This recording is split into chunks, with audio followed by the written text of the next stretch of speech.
Hello students, how are you? Good morning. आप सभी के आग्रह पर आज हम क्लास 10th का फिजिक्स भौतिकी विज्ञान का प्रारंभ कर रहे हैं। फर्स्ट पार्ट प्रकाश का परावर्तन। प्रकाश का परावर्तन आपका प्रथम पाठ है। प्रथम पाठ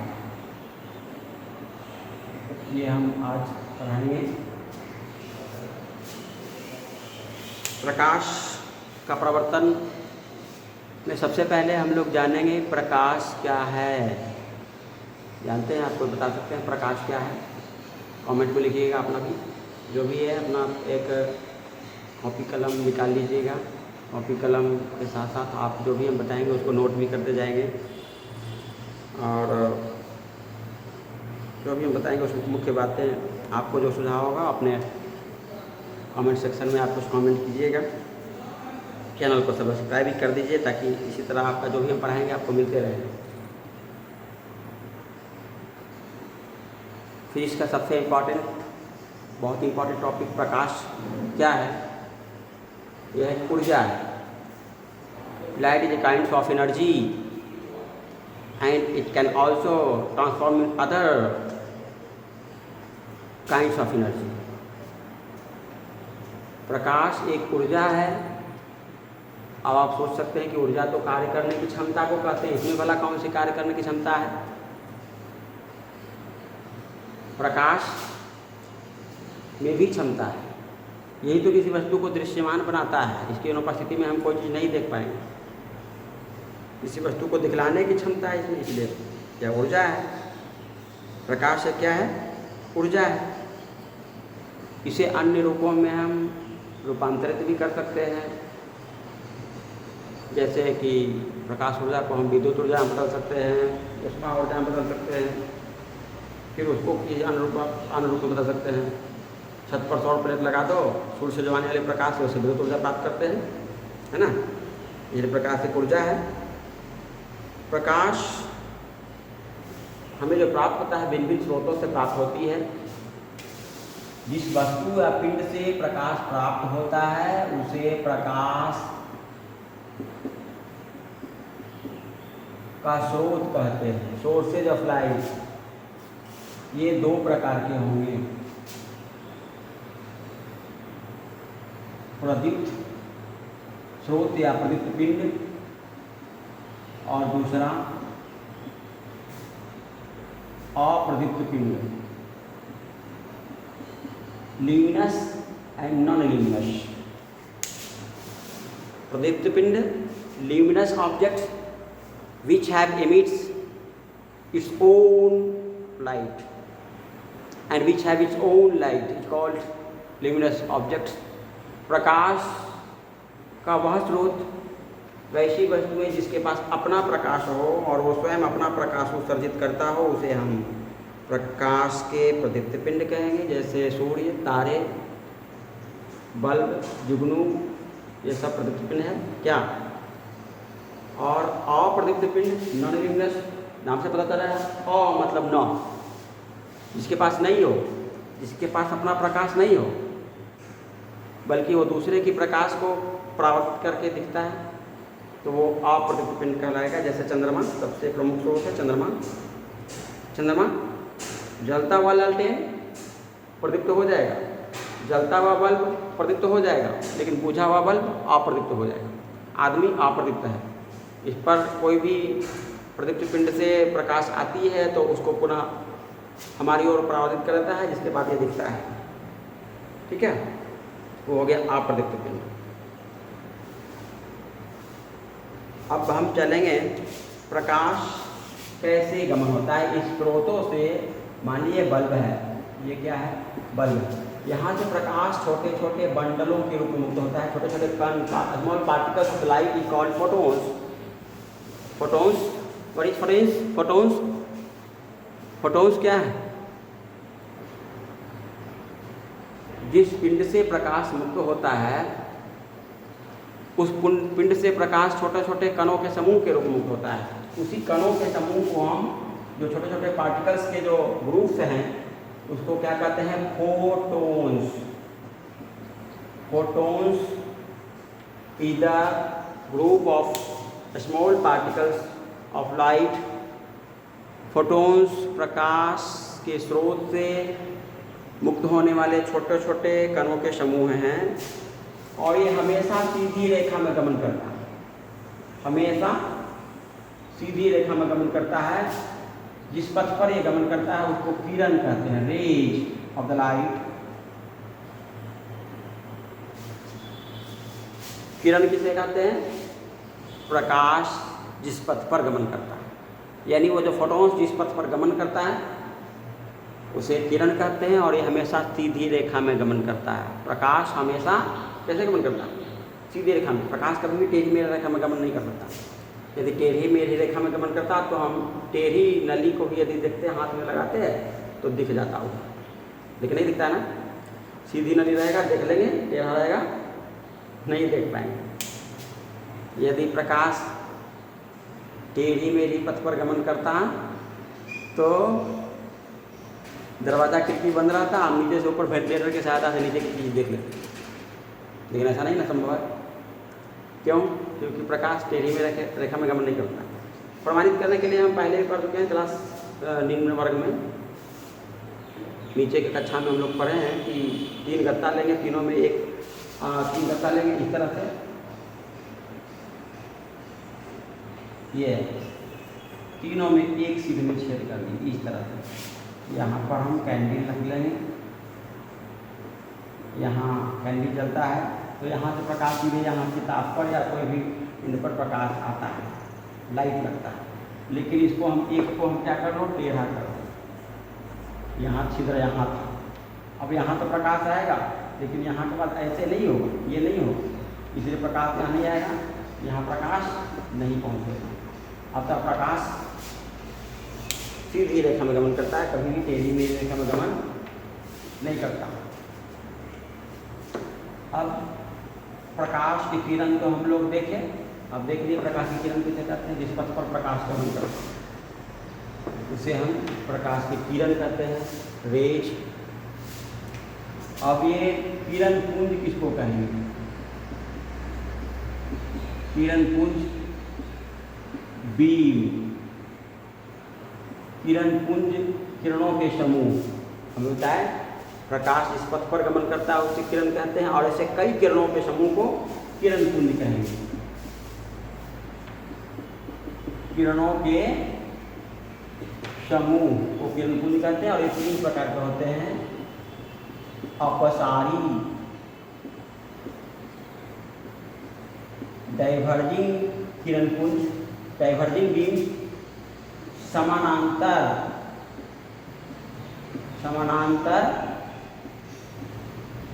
किरण पुंज और अभिसारी किरण पुंज। Diverging beam, parallel beam and converging beam. नाम से पता चल रहा है अपसरण का मतलब होता है फैलना। अपसरण का मतलब क्या होता है? फैलना। एक बिंदु स्रोत से यदि प्रकाश फैलता है, आगे की ओर फैलते हुए जब गमन करता है तो उसको हम अपसारी किरण पुंज कहेंगे। जब प्रकाश की किरणें बिल्कुल एक दूसरे के समानांतर न फैले न सिमटे, एक दूसरे के समानांतर, एक दूसरे के किरणें ना काटे तो उसको समानांतर किरण पुंज कहेंगे, पैरेलल बीम। और यदि फैली हुई किरणें एक बिंदु पर जाकर सिमट जाए, एक बिंदु स्रोत पर मिले तो उसको कहते हैं अभिसारी किरण पुंज। ये देखिए स्रोत से पता चला है, एक स्रोत से फैल रहा है अपसारी किरण पुंज, ये बिल्कुल समानांतर जा रहा है पैरेलल बीम, और ये अभिसारी बीम जो एक बिंदु पर मिल रहा है उसको क्या कहते हैं हम? अभिसारी किरण पुंज। अब हम देखेंगे कि प्रकाश गमन करता है विभिन्न माध्यमों से होकर के। वो माध्यम या वस्तु प्रकाश के गमन की दृष्टि से कितने प्रकार के होंगे? प्रकाश के गमन की दृष्टि से माध्यम कितने प्रकार के होते हैं या वस्तुएं कितने प्रकार के होते हैं? वस्तु से या माध्यम से होकर प्रकाश का गमन, माध्यम से होकर प्रकाश का गमन, ये वस्तु को हम 3 भागों में बांटा गया है, बांट सकते हैं। पारदर्शी, पारदर्शी पिंड,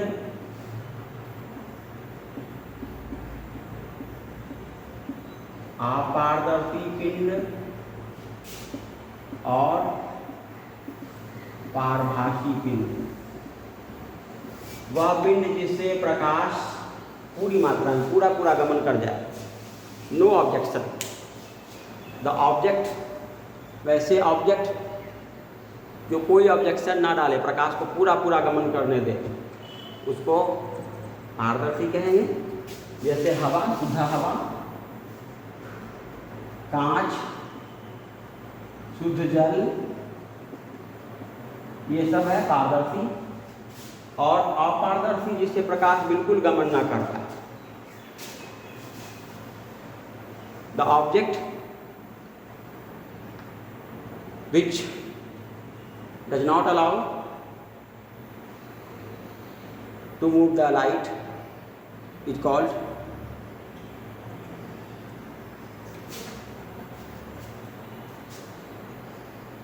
opaque. Opaque, transparent and translucent. Transparent object which allow to move the light, and opaque object does not allow to move the light, and translucent object allow some parts of the light. पारदर्शी पिंड पूर्णतः पूरे के पूरे प्रकाश को are पार जाने देता है, अपारदर्शी बिल्कुल नहीं। जैसे कि लकड़ी, दीवार, इससे होकर प्रकाश जाता है, नहीं जाता है। आदमी के आर पार भी नहीं प्रकाश जाता है। इस तरह पारभासी जिससे अल्प मात्रा में, पूर्णतः, इससे क्या होगा, पूर्णतः प्रकाश जाता है, आता है। इससे बिल्कुल नहीं, इससे प्रकाश बिल्कुल आएगा नहीं, न जाएगा। और इससे अल्प मात्रा में प्रकाश जाएगा। जिससे प्रकाश अल्प मात्रा में गमन करता है उसे क्या कहते हैं, अपारदर्शी। जैसे पत्थर, अलकतरा, पेंट। और अपारदर्शी जिससे बिल्कुल नहीं जाए, और पारभासी जिससे अल्प मात्रा में जाए। जैसे घिसा हुआ कांच, चश्मा का कांच जो है पारदर्शी है, फ्रेम अपारदर्शी है। चश्मा के गिलास को यदि घिस दो तो वो पारभासी हो जाएगा। तेल लगा हुआ कांच, गुब्बारा का जो रबर होता है, आँख की पलकें, पारभासी होता है, अल्प मात्रा में प्रकाश आर पार जाता है। अब हम चलते हैं, प्रकाश जब माध्यम से होकर के आगे बढ़ता है तो विभिन्न घटनाएं घटती है। प्रकाश जब माध्यम से होकर के आगे बढ़ता है तो विभिन्न घटनाएं घटती है। उन घटनाओं के बारे में हम पढ़ेंगे आज। Now we study about the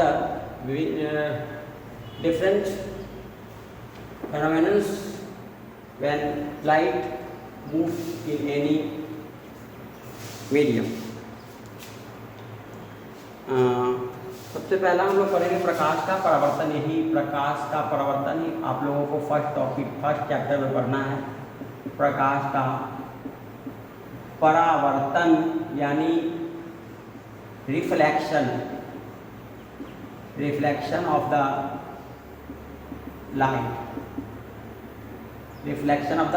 light. ये क्या है? ये एक प्रकार की घटना है रिफ्लेक्शन ऑफ द लाइट क्या है?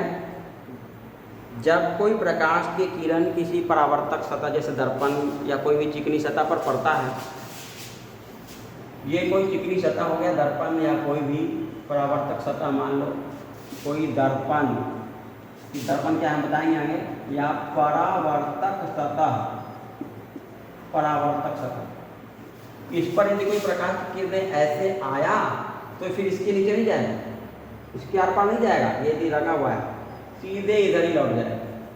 इस घटना को हम प्रकाश का परावर्तन कहते हैं। प्रकाश का परावर्तन वह घटना है जिसमें प्रकाश की किरणें जब किसी परावर्तक सतह पर, किरणें या किरणों के समूह भी जब किसी परावर्तक सतह, दर्पण इत्यादि पर, चिकनी सतह पर पड़ता है तो पुनः उसी दिशा में, जिधर से आया उसी दिशा में लौट गया, उस घटना को हम प्रकाश का परावर्तन कहते हैं। और प्रकाश के परावर्तन में विभिन्न पदों को हम जानेंगे। ये जो सतह है जिस पर आकर के प्रकाश की किरणें मिली उसको परावर्तक सतह कहेंगे। ये जो किरणें जो परावर्तक सतह पर किसी प्रकाश के स्रोत से, प्रकाश की किरणें जिस परावर्तक सतह पर आकर के मिलती है उसको आपतित किरण कहते हैं। आपतित किरण किसको कहते हैं? प्रकाश के किरणें किसी परावर्तक सतह पर जहाँ आकर के मिलती है उसको आपतित किरण, आप पुनः उसी दिशा में लौट जाता है प्रकाश के परावर्तन के नियम के अनुसार, तो उसी दिशा में लौट जाता है। तो इस जाने वाली, लौटने वाली किरण को परावर्तित किरण, परावर्तित किरण कहते हैं। जिस बिंदु पर आकर के मिलती है इस बिंदु को हम आपतन बिंदु कहते हैं। क्या कहते हैं? आपतन बिंदु। जिस बिंदु पर आकर के मिला उस बिंदु को आपतन बिंदु कहते हैं। और यहाँ पर एक जो लंब डाल देंगे उसको हम अभिलंब कहते हैं। अभिलंब, अभिलंब आपतन बिंदु पर आएगा, लंब को अभिलंब कहते हैं। अब यहाँ जो आपतित किरण है और अभिलंब के बीच जो कोण बना, इसको कोण आई आपतन कोण कहेंगे। क्या कहेंगे? इस कोण को हम आपतन कोण कहते हैं। इसे कोण आई से सूचित करेंगे। इसी तरह परावर्तित किरण ये और ये अभिलंब, ये दोनों के बीच जो कोण बना है, दोनों के बीच की झुकाव, दोनों रेखा के बीच, इसको हम परावर्तन कोण कहेंगे। परावर्तन को, इसको कोण आर से सूचित करते हैं। फिर से एक बार विभिन्न पदों को हम लोग जान रहे हैं। परावर्तक सतह पर आकर मिलने वाली किरण को आपतित किरण कहते हैं। उसी दिशा में जो लौट जाती है किरण उसको परावर्तित किरण कहते हैं। परावर्तक सतह के जिस बिंदु पर प्रकाश की किरणें, आपतित किरणें आकर के मिलती है उसको आपतन बिंदु कहते हैं। आपतन बिंदु पर डाले गए लंब को अभिलंब कहते हैं। आपतित किरण और अभिलंब के बीच बने कोण को आपतन कोण, परावर्तित किरण और अभिलंब के बीच बने कोण को परावर्तन कोण कहते हैं, है ना। अब प्रकाश के परावर्तन से क्या समझते हैं और इसके नियमों को लिखे। बहुत ही important question, law of reflection and इसके कितने नियम हैं ये जानने को। प्रकाश के परावर्तन के नियम बहुत इंपॉर्टेंट आता है परीक्षा में अक्सर। प्रकाश के परावर्तन के दो नियम, प्रकाश के परावर्तन के नियम, प्रकाश का परावर्तन, प्रकाश के परावर्तन के नियम, laws of reflection of the light क्या है? ये दो नियम। कितने नियम हैं? दो नियम। पहला नियम है कि ये जो परावर्तक सतह है, आपतित किरण, परावर्तित किरण, आपतन बिंदु और आपतन बिंदु पर आ रहे लंब सभी एक ही तल में होते हैं। पहला नियम है कौन कौन से? आपतित किरण, आपतित किरण, परावर्तित किरण, परावर्तित किरण और आपतन बिंदु तथा आपतन बिंदु पर डाले गए लंब सभी एक ही तल में होते हैं। यही पहला नियम। आपतित किरण, परावर्तित किरण, आपतन बिंदु और आपतन बिंदु पर डाले गए लंब सभी एक ही तल में होते हैं। और दूसरा जो मुख्य नियम है, यही मेन नियम है कि आपतन कोण और परावर्तन कोण बराबर होता है। यही प्रकाश के अपवर्तन का मुख्य नियम क्या है कि आपतन कोण और परावर्तन कोण बराबर होता है। यदि यहाँ पर अभिलंब के साथ यदि ये 30 डिग्री कोण बनाएगा तो इधर भी 30 डिग्री कोण बनाएगा। यदि कोई प्रकाश की किरण किसी दर्पण पर 30 डिग्री कोण बनाते हुए वो दर्पण पर आपतित होता है तो 30 डिग्री कोण बनाते हुए वो विनिर्गत भी हो जाएगा। ठीक है, यानी आपतन कोण और परावर्तन कोण बराबर होगा। यदि कोई प्रकाश की किरण की दर्पण पर लंबवत आपतित होती है, लंबवत यानी अभिलंब की दिशा में, इस पर ये सीधे लंबवत आया तो उसी दिशा में लौट जाएगा। यानी वैसी स्थिति में आपतन कोण 0 तो परावर्तन कोण भी 0। क्वेश्चन बहुत इंपॉर्टेंट पूछता है कि वह कौन सी स्थिति होगा जब प्रकाश की किरणें किसी दर्पण या परावर्तक सतह पर जिस पथ पर आए उसी पथ पर लौट जाए। कब? तो हम बोलेंगे जब प्रकाश की किरणें दर्पण पर या परावर्तक सतह पर लंबवत आपतित होती है। या फिर पूछा जाए कि जब प्रकाश की किरण किसी दर्पण या परावर्तक सतह पर लंबवत आपतित होगा तो क्या होगा? हम बोलेंगे उसी पथ पर वापस लौट जाएगा, क्योंकि आपतन कोण 0 तो परावर्तन कोण भी 0 डिग्री। ठीक है, ये प्रकाश के परावर्तन के 2 नियम है, बहुत इंपॉर्टेंट। अगला टॉपिक हम लोग चलेंगे, प्रतिबिंब क्या है। प्रतिबिंब, प्रतिबिंब यानी इमेज क्या है? इमेज कब बनेगा? सबसे पहले तो इमेज कब बनेगा?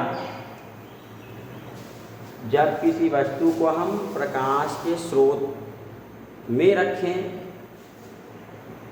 दूसरा, उसके सामने कोई दर्पण, लेंस, कोई भी प्रिज्म, कोई फलक रखे। दूसरी तरफ कोई पर्दा रखे। इमेज कभी भी किसी पर्दे पर बनेगा।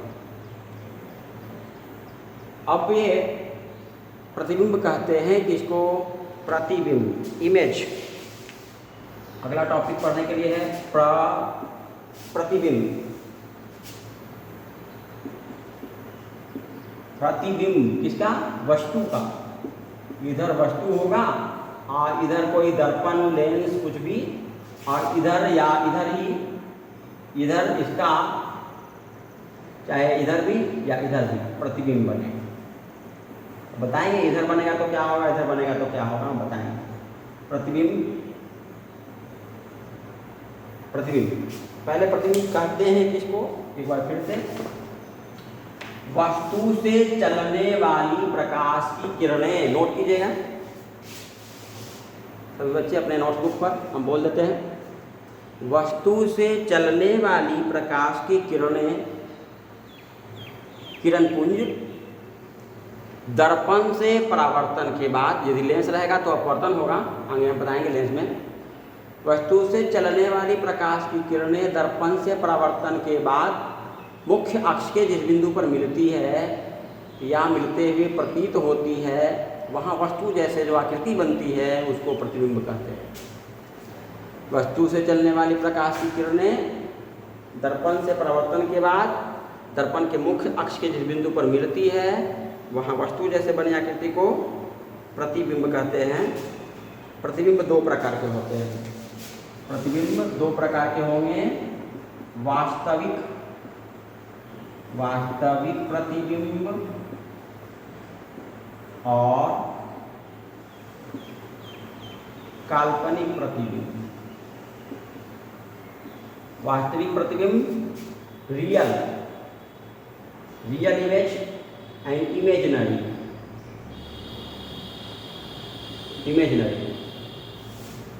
रियल प्रतिबिंब, यदि कोई मान लिया कि यहाँ दर्पण है कैसा भी दर्पण हो।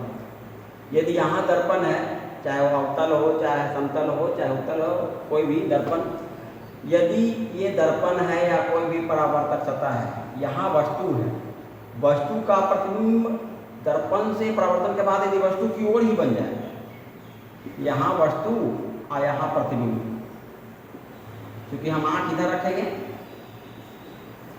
आँख इधर रखेंगे, पर्दा के आगे बने तो वास्तविक, और यदि पीछे बनता हुआ प्रतीत हो, यदि पीछे बनता हुआ प्रतीत हो तो उसको हम काल्पनिक प्रतिबिंब कहते हैं। वास्तविक इधर ये कैसा होगा, वास्तविक प्रतिबिंब और काल्पनिक प्रतिबिंब। यदि वस्तु से चलने वाली प्रकाश की किरणें दर्पण से परावर्तन के बाद मुख्य अक्ष के आगे, मुख्य अक्ष के जिस बिंदु पर मिलता है, वहाँ वस्तु जैसे बने आकृति को हम वास्तविक प्रतिबिंब कहते हैं। ये हमेशा वस्तु की ओर ही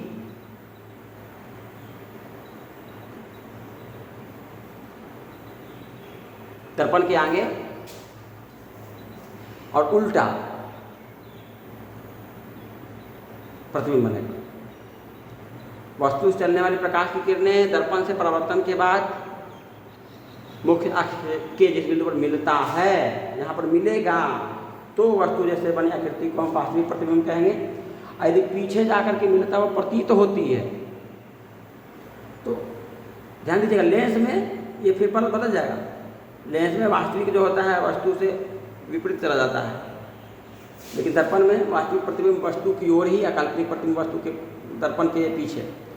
वस्तु से चलने वाली प्रकाश की किरणें दर्पण से परावर्तन के बाद मुख्य अक्ष के जिस बिंदु पर मिलती है, वहाँ वस्तु जैसे बनी आकृति को वास्तविक प्रतिबिंब कहेंगे। और वस्तु से चलने वाली प्रकाश की किरणें दर्पण से परावर्तन के बाद मुख्य अक्ष के जिस बिंदु पर मिलते हुए प्रतीत होती है, वहाँ बने प्रतिबिंब को हम काल्पनिक प्रतिबिंब कहते हैं। काल्पनिक प्रतिबिंब हमेशा सीधा होगा और वास्तविक प्रतिबिंब हमेशा उल्टा होगा। जैसे जैसे एक हम दर्पण लेते हैं, बाद में बताएंगे, दर्पण तो अभी बताए नहीं, बताएंगे। ये है अवतल दर्पण, अवतल दर्पण, ये PFC। मान लिया कि यहाँ कोई किरणें हैं, वस्तु है, वस्तु से चलने वाली प्रकाश की किरणें यहाँ पर इधर से क्या यहाँ मिला, तो यहाँ वस्तु और यहाँ प्रतिबिंब इधर ही उल्टा है, तो ये वास्तविक हो गया। ये क्या हो गया, वास्तविक। और इसमें देखेंगे, ये है उत्तल दर्पण। वस्तु यहाँ लेते हैं, इधर F होगा, इधर P होगा, ये समानांतर जाने वाले कितने लगेगा, फोकस से जा रहा है, ये वक्रता केंद्र से जाएगा, तो जाकर के दोनों यहाँ मिला, ये वस्तु और यहाँ प्रतिबिंब, तो ये हो गया काल्पनिक। देख रहे हैं, सीधा बना, सीधा, और ये उल्टा। वस्तु से चलने वाली प्रकाश की किरणें दर्पण से परावर्तन के बाद दर्पण की ओर ही, वस्तु की तरफ, दर्पण की ओर ही, मतलब आगे जहाँ पर बनता है, वहाँ वस्तु जैसे बनी आकृति को वास्तविक प्रतिबिंब कहेंगे। ये उल्टा होता है। और यहाँ वस्तु से चलने वाली प्रकाश की किरणें दर्पण से परावर्तन के बाद जहाँ मिलते हुए प्रतीत हो रहा है, मिलता है, मिलते प्रतीत हो रहा है, यहाँ वस्तु जैसे बने आकृति को काल्पनिक प्रतिबिंब कहते हैं। ये इसके पेशा सीधा है। वास्तविक प्रतिबिंब और काल्पनिक प्रतिबिंब में अंतर बहुत इंपॉर्टेंट क्वेश्चन पूछता है। वास्तविक प्रतिबिंब और काल्पनिक प्रतिबिंब में अंतर क्या है, ठीक है। आगे अब हम चलते हैं अगले टॉपिक पर, दर्पण। अगले टॉपिक में बताएंगे दर्पण हम पढ़ेंगे अगले भाग में। आज इतना भाग हम पढ़े, अब हम आगे हम पढ़ते हैं दर्पण और विभिन्न प्रकार के दर्पण से जो प्रकाश की किरणें प्रतिबिंब बनेंगे, उसको हम अगले भाग में हम देखेंगे। आज इतना ही। जय हिंद, जय भारत।